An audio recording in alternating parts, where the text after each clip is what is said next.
Bonjour à tous, aujourd'hui je vais vous présenter cet appareil photo folding. Il s'agit d'un Ebner 337, un appareil qui a été fabriqué au milieu des années 30. C'est un appareil en bakélite. 337, pourquoi ce numéro? Les appareils Ebner donc, ont un système de numérotation pour les identifier. Soit on a trois chiffres. Donc le premier c'est toujours un 3, donc c'est toujours des 300 quelque chose. Le deuxième chiffre, soit c'est un 0, et auquel cas c'est pour les appareils qui sont des appareils horizontaux, soit c'est un 3 ou un 4, et ce sont des appareils verticaux. Donc les 330X et les 340X sont des appareils verticaux. Après, c'est la combinaison objectif et obturateur qui fait le dernier chiffre. Forcément, donc plus on va vers des chiffres élevés, plus normalement l'appareil est censé être un appareil haut de gamme. Donc ici, le 337, c'est un des appareils donc, les plus haut de gamme, parce qu'il est équipé d'un objectif Tessar, comme vous pouvez le voir, 105 mm ouvrant à 4,5 et d'un obturateur Contour qui permet des vitesses qui vont jusqu'à 250 et également deux pauses. Donc le souci qu'on a régulièrement sur ces appareils en bakélite, c'est que comme le boîtier est très fragile, à la première chute, on a tout de suite un manque. L'appareil se casse vraiment super facilement. Même s'ils sont bien conçus, qu'ils sont plutôt bien fabriqués, ces appareils, on a on a très régulièrement des manques dessus. Donc, je vais vous montrer un peu. Ici, là, on a une trace de chute. Ici également. Et juste ici. Après, on arrive à recoller à peu près la bakélite. Mais lorsque on a un gros manque, c'est malheureusement c'est fichu. Donc on a également une trace ici. Donc, vous voyez, juste après simplement une chute, l'appareil souvent est très compliqué à réparer.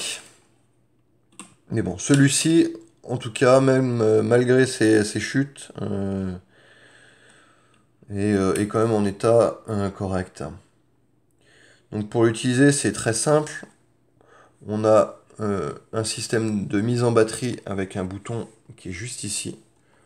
L'appareil vient automatiquement se mettre en batterie. On n'a pas besoin de tirer le bloc avec l'objectif et l'obturateur. On a un réglage de la distance qui s'effectue sur la lentille de l'objectif.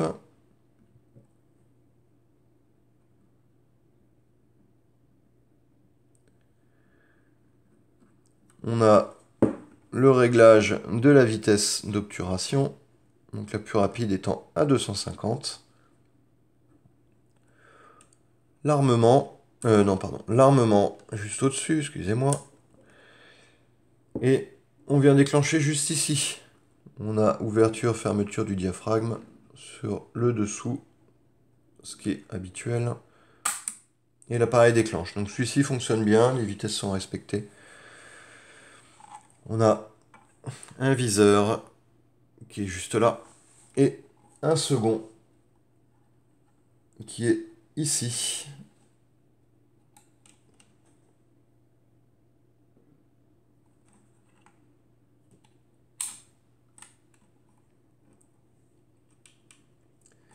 Le dos de l'appareil s'ouvre comme ceci.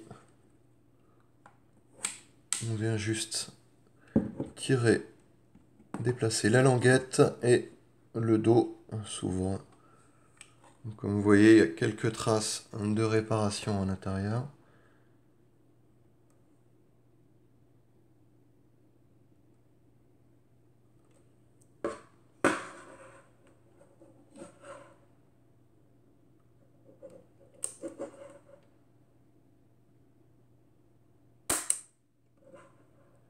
Donc à 250. On va mettre, mettons, à une seconde, même si j'ai pas déclenché l'appareil depuis un bon moment. Voilà.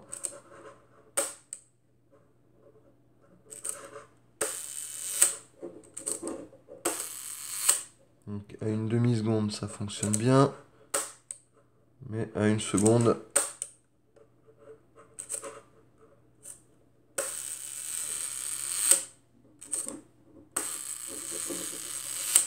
voilà, donc ça fonctionne, même si on a un peu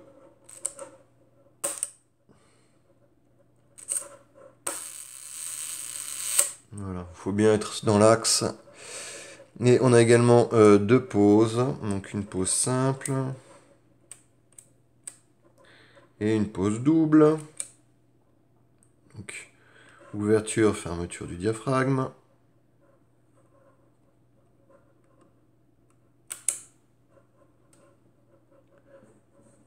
Et voilà, donc je vais vous montrer un peu plus l'appareil dans ses détails, puisque l'utilisation est plutôt simple.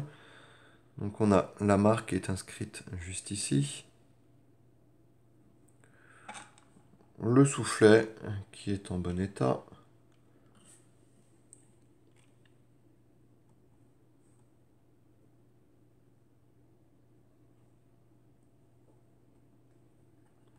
On a un pied pour poser l'appareil. Par contre, il tient pas très bien, je trouve. Je ne sais pas si je dois le tirer. Je suis censé le tirer pour le bloquer. Mais il a tendance à bouger. Donc, à voir.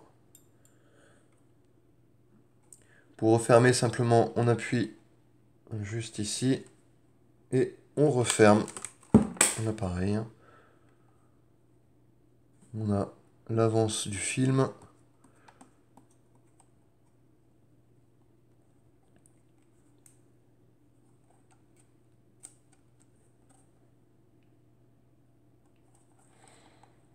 Et voilà.